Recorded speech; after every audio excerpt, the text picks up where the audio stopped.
before we roll into the actual implications of this theme, or what this theme invites, I'd like to give a quick address to what we call the body.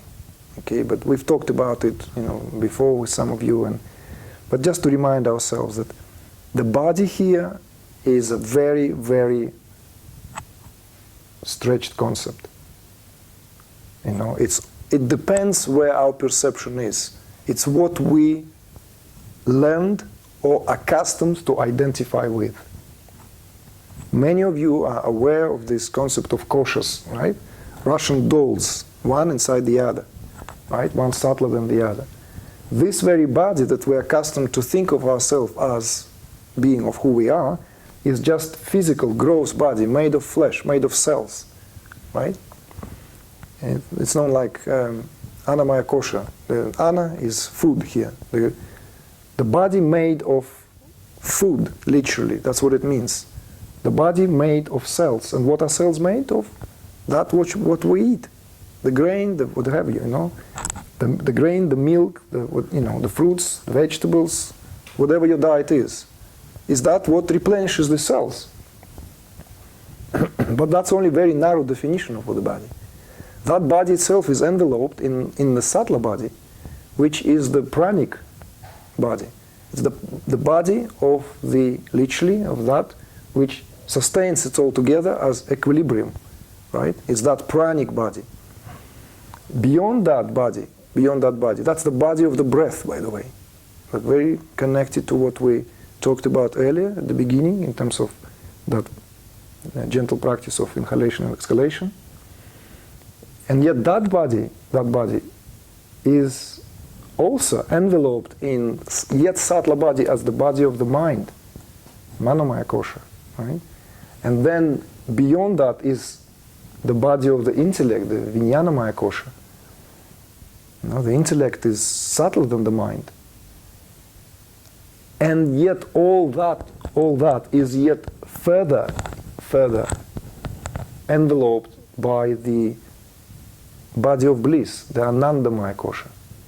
So when we speak about the body, it will be very good for us to be aware of how that concept is limited, literally, to where we choose to draw the line.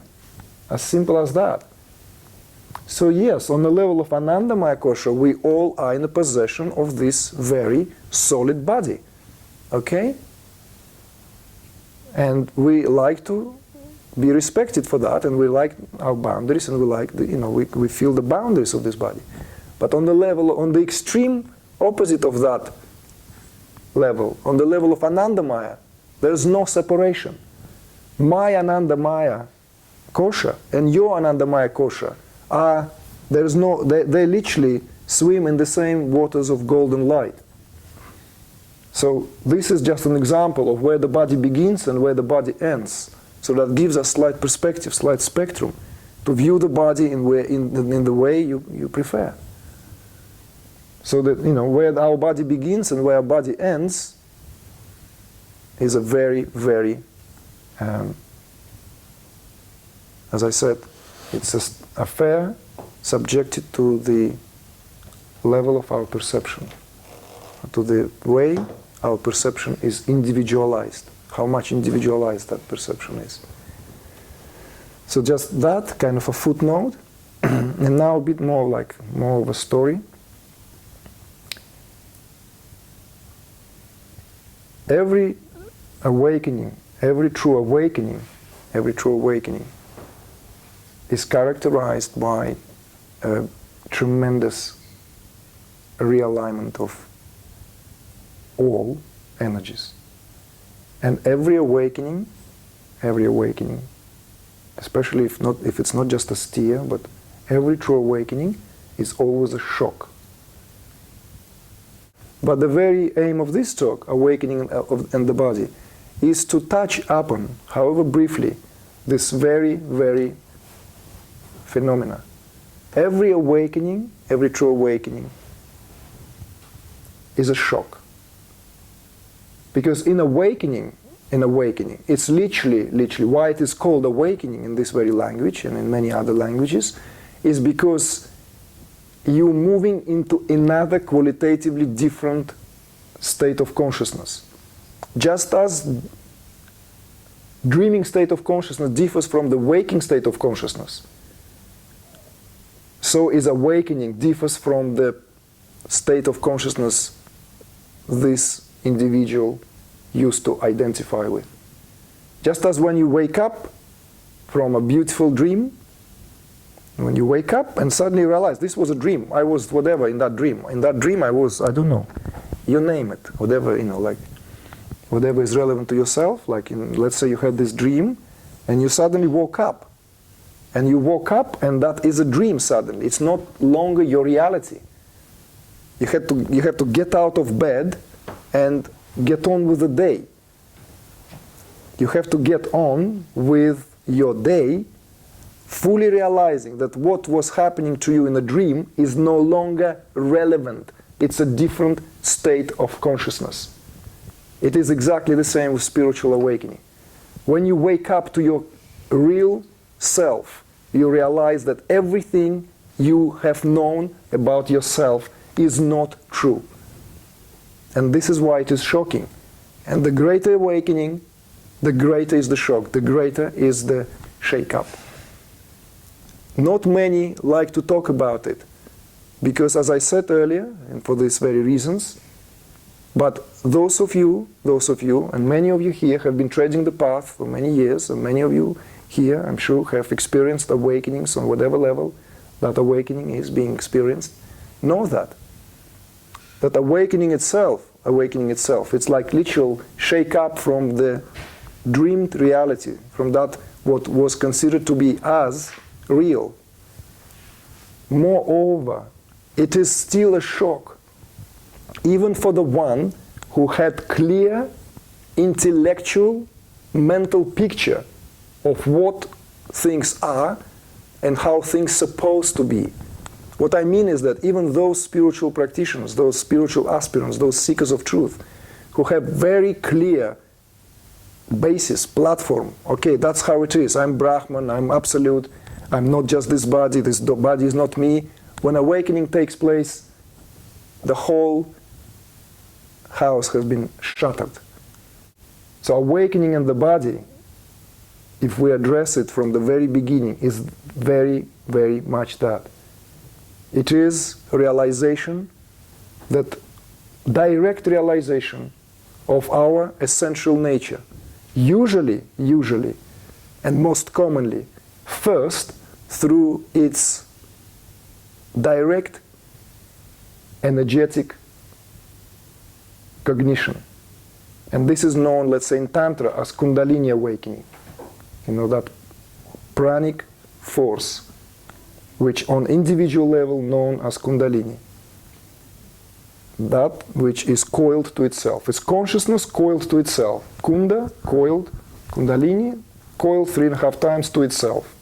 Okay? Why 3.5 times? Because 3 stands for waking, dreaming, deep sleep states of consciousness, and another half stands for that part which is transcendent. That part transcendent is the real essence of that prana, or the real essence of that energy. But the other 3 are just rotating frequencies, the superimposition. The superimposition on that which is your essential reality. And when we awaken to that, we realize that allegorically, and some perceive it directly, that energy uncoils to itself and stands erect, and the 3 cities collapse. Can I ask you a question on the 3 coiled? You just said the 3 coiled. Is that, are you referring to the lower triangle, the base chakras, or are we not? Is that what you're referring to when you say the 3 coiled? Yeah, 3.5 times coiled to itself, that's the very term Kundalini. Right. If you translate Kundalini, it coiled to itself 3.5 times. Okay. Obviously, it's not contained in that word, but that's what it is known. Kundalini, Yes. it's consciousness coiled to itself 3.5 times, Yes. where each coil, as it were, stands for a relative state of consciousness, which is represented by waking, dreaming, and deep sleep. Okay, so that's got nothing to do with waking up the 3 lower energy centers. It's separated. Well, Because it cannot be separated, of course. That's what I'm Yes, asking. no, It no, can't be it's separated. naturally. It's natural. When Kundalini Okay. awakens, when Yeah. energy awakens, when It's- prana is awakens, Yeah. it awakens to itself. Okay. And obviously it awakens where it is coiled, Coiled. Okay. okay, I where it understand. resides, Yes. so to speak. Yes. Okay. Thank you. I understand.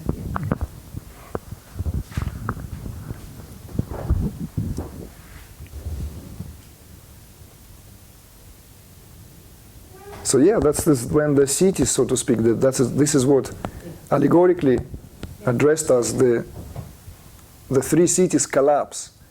And these cities are known as the cities of the dreams, like the cities that made up.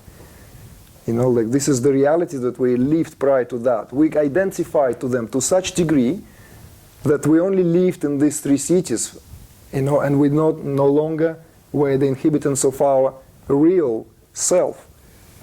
We were fluctuating, consciousness, we were fluctuating between waking, dreaming, deep sleep, waking, dreaming, deep sleep, waking, dreaming, deep sleep, and so on, and so on, and so on.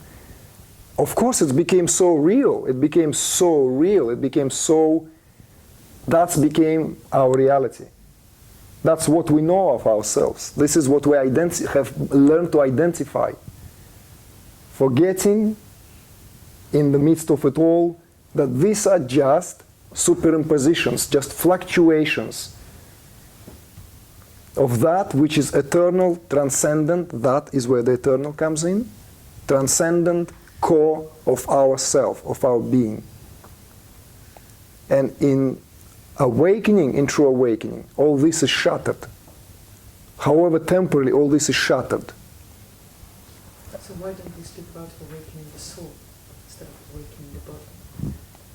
Because it's the same, as I said the examples earlier. The soul is coated in different bodies, you see? The soul does not have existence of its own, as it were. So, awakening and the body. We're not speaking about awakening the body. The theme is awakening and the body. You see that there's a subtle difference between awakening the body and awakening and the body. Soul, right, if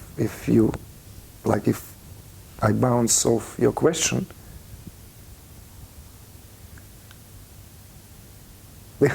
soul is already Brahman. Atman is Brahman. Soul is already consciousness. You are already that. But embodied soul, that's where the drama kicks in. Do you see the difference?